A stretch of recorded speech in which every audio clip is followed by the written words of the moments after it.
Now, on Monday, Apple is widely expected to launch its first major new product in a decade, a virtual reality headset. And with Meta unveiling its Quest 3 on Thursday, it would appear the so-called metaverse is alive and kicking. But all may not be as it seems. For more on this, I'm joined by technology editor Peter O'Brien. Peter, great to see you as always. Hi, Delano. This is a big gamble from the world's most valuable company, isn't it? It is indeed. So on Monday, we're going to see the launch of Apple's Worldwide Developers Conference 2023, and it's hotly anticipated because of this virtual reality headset, of which we've heard no details whatsoever from Apple, of course. They're trying to keep things under wraps, but we do have things that have got out through the press and through people investigating. We know that the product is 7 years in the making, and that's a long time to think about something for a product that's essentially going to probably have the most uncertain reception in the history of major Apple products that have come out.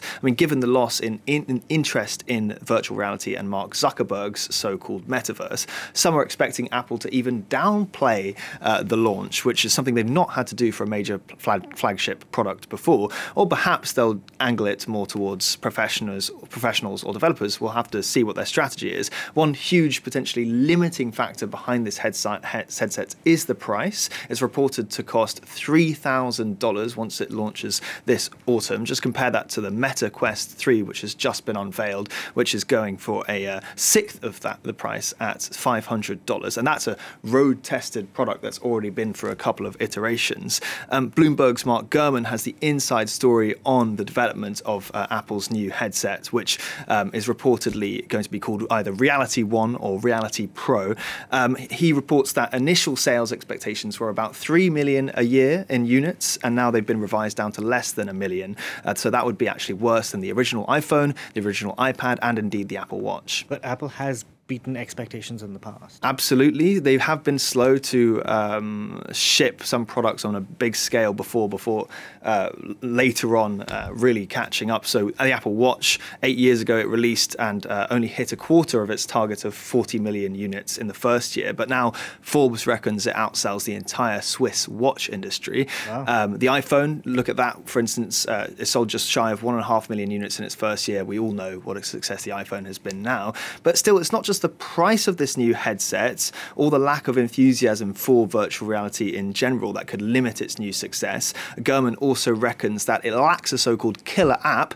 That's a real reason for users to feel like they need the product and not just want it. And what's this headset expected to be like?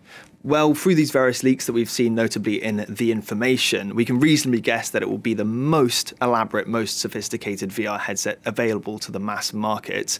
We don't have any images of it as yet, of course, apart from mock-up drawings, but we know that it will likely look something a little bit like ski goggles. It will have more than a dozen cameras tracking your every movement. It will have dual 4K resolution displays in front of each eye, and indeed a curved display on the front, which is supposedly going to show your facial expression in some way to people looking at you from the outside. That's supposed to make virtual reality less of an isolated experience.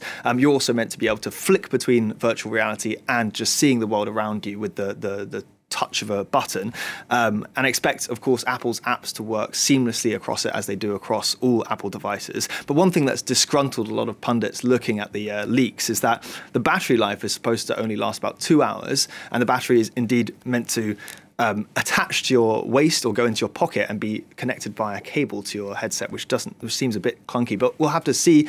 Obviously none of this is confirmed and won't be until next week, if indeed they even launch it next week, because we don't know that for sure either. They always give us a product we don't think we need, but then once you get hooked on it.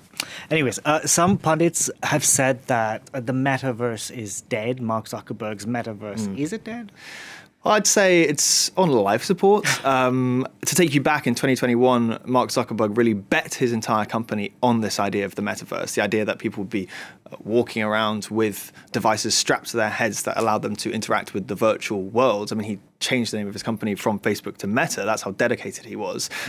While this breathed new life into virtual reality gaming, we really haven't seen this idea that people will live and work in the metaverse be adopted on any kind of notable scale. I see it as more like an idea which kind of turned into a bit of a fever dream during the pandemic when we were all shut inside.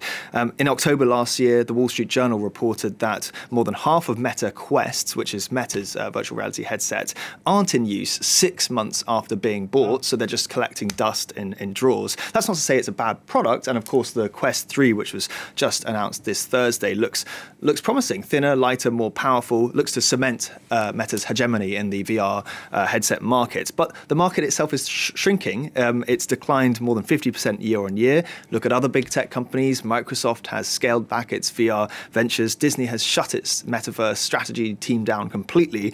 That's not to say there aren't interesting products and ideas floating around, but VR just remains niche as the world has really turned its attention to another technology, and that's, of course, artificial intelligence. It seems to be the thing this year, right? Absolutely. Everyone's talking about it. Thank you very much for that, Peter. Peter Bryan there with our tech roundup for the week.